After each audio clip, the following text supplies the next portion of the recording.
Hello दोस्तों, गणेश चतुर्थी की आप सभी को बहुत बहुत बधाइयाँ। गणेश चतुर्थी आ चुकी है। हम सभी के घर में गणेश जी विराजमान हैं। ॐ गजाननाय नमः। ॐ लम्बोदराय नमः। ॐ शूर्पकर्णाय नमः। गणेश जी की मूर्ति मुझे तो बहुत आकर्षित करती है। दिल चाहता है मैं उन्हें देखता रहूं। आपको भी आकर्षित करती होगी। दोस्तों, गणेश जी की पूरे विश्व में मान्यता है। गणेश जी को मैनेजमेंट गुरु भी कहते हैं। तो दोस्तों, हम सभी 11 दिनों के लिए गणेश जी को स्थापन करते हैं और उनकी आराधना करते हैं, पूजा करते हैं, उनके गुणों का गुणगान करते हैं। और 11 दिनों के बाद हम सभी उस चेतना में नहीं रहते, हम सभी भूल जाते हैं। लेकिन आज मैं आपको गणेश जी की ऐसी विशेषताएं बताऊंगा जिन्हें अगर हम जीवन में लाएंगे, जिन गुणों को अगर हम लाइफ में इम्प्लीमेंट करेंगे, तो हम सभी की लाइफ जो है वो इजी हो सकती है। हम सभी विघ्नों से मुक्त हो सकते हैं। ऐसे गणेश जी की प्रतिमा से हम क्या गुण उठा सकते हैं? गणेश जी की प्रतिमा पूरी ही मैनेजमेंट के ऊपर आधारित है। तो इस वीडियो को अंत तक देखना ताकि आपसे कोई भी पॉइंट मिस ना हो। ये वीडियो आपका लाइफ चेंजिंग वीडियो हो सकता है दोस्तों।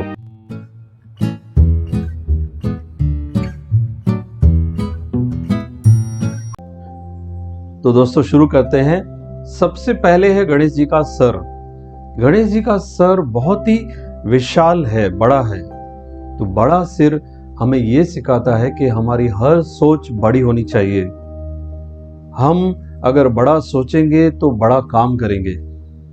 और गणेश जी को बुद्धि का देवता भी कहा जाता है, बुद्धि दाता भी कहा जाता है। तो हमें हर कार्य विशाल बुद्धि बनकर करना चाहिए, विशाल बुद्धि बनकर डिसीजन लेना चाहिए। उसके बाद आती है गणेश जी की आंखें। दोस्तों, गणेश जी की आंखें छोटी दिखाते हैं। छोटी आंखें हमें यह सिखाती हैं कि हमें हर काम कंसंट्रेशन से करना चाहिए, एकाग्रता से करना चाहिए और दूर की सोचकर करना चाहिए। जब हम दूर देखते हैं तो हमें थोड़ा आंखों को छोटा करना पड़ता है। तो हमें फोर साइटेड होकर हर काम करना चाहिए। हमें दूरंदेशी बनकर हर काम करना चाहिए, तभी हम जीवन में सफल होंगे। उसके बाद आते हैं गणेश जी के कान। गणेश जी के कान बहुत ही विशाल हैं, बड़े हैं। बड़े कान हमें ये दर्शाते हैं कि हमें लोगों को ज्यादा सुनना है। जितना हम लोगों को ज्यादा सुनेंगे उतना ही हम उन्हें संतुष्ट कर पाएंगे। दोस्तों, दो शब्द आते हैं, हेयरिंग और लिसनिंग। हेयरिंग मतलब सुनना, लिसनिंग मतलब दिल से सुनना, पूरा सुनना। तो हमें लोगों को लिसन करना है, उन्हें दिल से सुनना है, तभी हम उनके प्रॉब्लम सॉल्व कर पाएंगे और उन्हें हम अपना बना पाएंगे। गणेश जी के कान विशाल हैं लेकिन उनका मुख छोटा है। इसका मतलब ये है कि हमें सुनना ज्यादा है और बोलना कम है, तब भी हम लाइफ में सफल हो पाएंगे। इसके बाद आती है गणेश जी की सूंड। दोस्तों, सूंड बहुत ही ताकतवर होती है। सूंड से बड़ी वस्तुएं भी उठा सकते हैं और छोटी से छोटी चीज भी उठाते हैं। ऐसे ही हम बड़े बड़े कार्य तो करें ही, लेकिन वक्त आने पर अगर हमें कोई छोटा कार्य भी करना पड़ता है तो उसके लिए भी हम तैयार रहें। क्योंकि दोस्तों, कार्य कोई बड़ा या छोटा नहीं होता है, काम तो काम होता है। दूसरी बात, जितनी ही सूंड शक्तिशाली होती है उतनी ही वो लचीली होती है, मोल्डिंग होती है। ऐसे ही हम पावरफुल तो बने, लेकिन उसके साथ साथ हम मोल्डिंग भी बने, यानी हमारी नेचर जो है वो फ्लेक्सिबल भी होनी चाहिए, लोगों के साथ हम मिक्स होकर रहें। उसके बाद आता है गणेश जी का आशीर्वाद वाला हाथ। दोस्तों, हम जिन भी लोगों से मिले, जिन भी लोगों के संबंध संपर्क में आए, तो हमारी तरफ से उनके लिए सदा ही ब्लेसिंग्स निकलनी चाहिए, सकारात्मक ऊर्जा निकलनी चाहिए, क्योंकि कभी ना कभी जीवन में कोई ना कोई आपके काम आ सकता है। व्यक्ति छोटा हो, बड़ा हो, कौन से भी स्वभाव वाला हो, हमारी तरफ से सदा ही पॉजिटिव एनर्जी उनकी तरफ जानी चाहिए। गणेश जी का एक अलंकार है, वो है एक हाथ में रस्सी। तो रस्सी हमें ये सिखाती है कि हमें अपनी भावनाओं को, हमें अपने विचारों को कंट्रोल में रखना है, हमें अपनी फीलिंग्स और विचारों को हमारे ऊपर हावी होने नहीं देना है। जितना हम कंट्रोल में रहेंगे उतना ही हम सक्सेसफुल बनेंगे। एक हाथ में कमल का फूल। कमल का फूल हमें ये दर्शाता है कि हमें सदा ही जागृत रहना है, सदा ही हमें अवेकन रहना है, तब ही हम अपनी विशेषताओं को, अपनी क्वालिटीज को यूज कर पाएंगे अपने कार्य क्षेत्र में। इसके बाद आती है गणेश जी की खड़क। दोस्तों, एक हाथ में खड़क हमें ये दर्शाती है कि हमें हमारी बुराइयों को, हमारी कमजोरियों को काट देना है, खत्म करना है। अगर हम अपनी बुराइयों को, अगर हम अपनी कमजोरियों को खत्म नहीं करेंगे तो हम आगे नहीं बढ़ पाएंगे, क्योंकि वे हमारे बीच में एक रुकावट बन के खड़ी हो जाएंगी।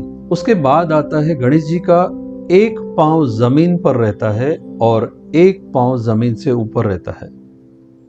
ये क्या सिखाता है हमें?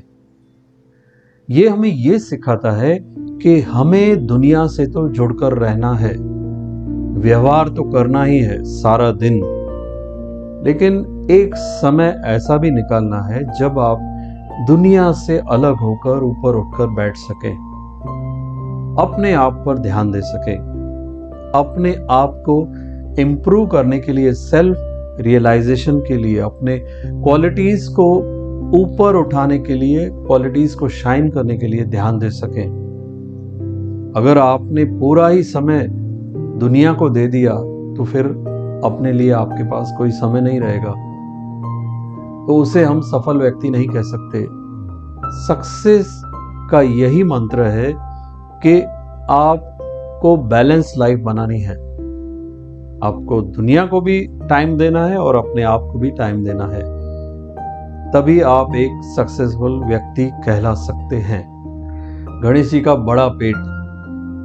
दोस्तों, हमारे जीवन में कई अनुभव होते हैं, अच्छे भी होते हैं, बुरे भी होते हैं।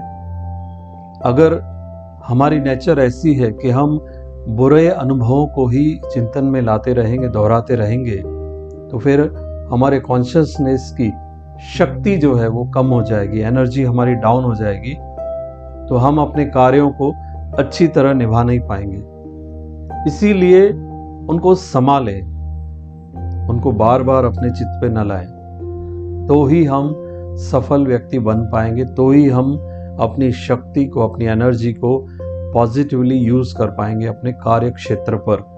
गणेश जी की सवारी है चूहा। चूहे पर सवारी हमें ये सिखाती है कि हमें हमारी इच्छाओं के ऊपर विजय प्राप्त करनी है। हमारे कोई भी निर्णय हमारी इच्छाओं से प्रभावित ना हो। अगर हम इच्छाओं के अधीन होंगे तो हम कभी भी सही निर्णय नहीं ले पाएंगे। उसके बाद जो हाथी की क्वालिटी है वो है ईगोलेस। दोस्तों, हाथी जंगल में सबसे बड़ा विशाल प्राणी होता है, उससे विशाल प्राणी कोई नहीं होता, लेकिन उसके बाद भी हाथी एकदम नम्र होके चलता है, ईगोलेस। इतना ताकतवर होता है लेकिन फिर भी नम्र होके चलता है। तो सफलता का मंत्र यही है कि ईगो से ई को निकाल दो और गो कर दो, आगे बढ़ो, तो आप निश्चित रूप से सक्सेसफुल व्यक्ति हैं। अंत में गणेश जी के आगे बहुत सारा प्रसाद व चढ़ावा दिखाते हैं। ये दिखाता है कि अगर हम ये सारी क्वालिटीज गणेशा की धारण करेंगे तो निश्चित रूप से आप हर वस्तु संसार की प्राप्त कर सकते हैं। आप एक सफल व्यक्ति बन सकते हैं। उसके बाद आपके आगे संसार की हर वस्तु नतमस्तक करेगी। तो दोस्तों, ये था Ganesh ji management Guru lessons for life. Ganesh ji के जीवन से हमें ये सारे लेसन्स सीखने हैं। और क्यों न इस बार गणेश चतुर्थी कुछ नई तरह से मनाएं। जो हम सभी करते आए हैं वो तो भले करें ही, लेकिन उसके साथ साथ थोड़ा समय इंट्रोवर्ट रहने का निकालें, शांति में बैठने का निकालें, ताकि शांति में बैठकर हम अपने गुणों को, अपनी क्वालिटीज को देख सकें और उसे तराश सकें। तब ही हम एक सफल व्यक्ति बन पाएंगे। एक सोशल रिस्पॉन्सिबिलिटी लेते हैं इस बार कि हम पॉल्यूशन फ्री गणेशा मनाएंगे। ये हमारी सोशल रिस्पॉन्सिबिलिटी है, पॉल्यूशन फ्री गणेशा। तो दोस्तों, कैसा लगा आपको ये वीडियो? अगर पसंद आया हो तो इसे लाइक करें, कमेंट करें और ज़्यादा से ज़्यादा लोगों को, दोस्तों को, फैमिलीज को शेयर करें ताकि उनकी लाइफ में भी कुछ चेंज आए। धन्यवाद।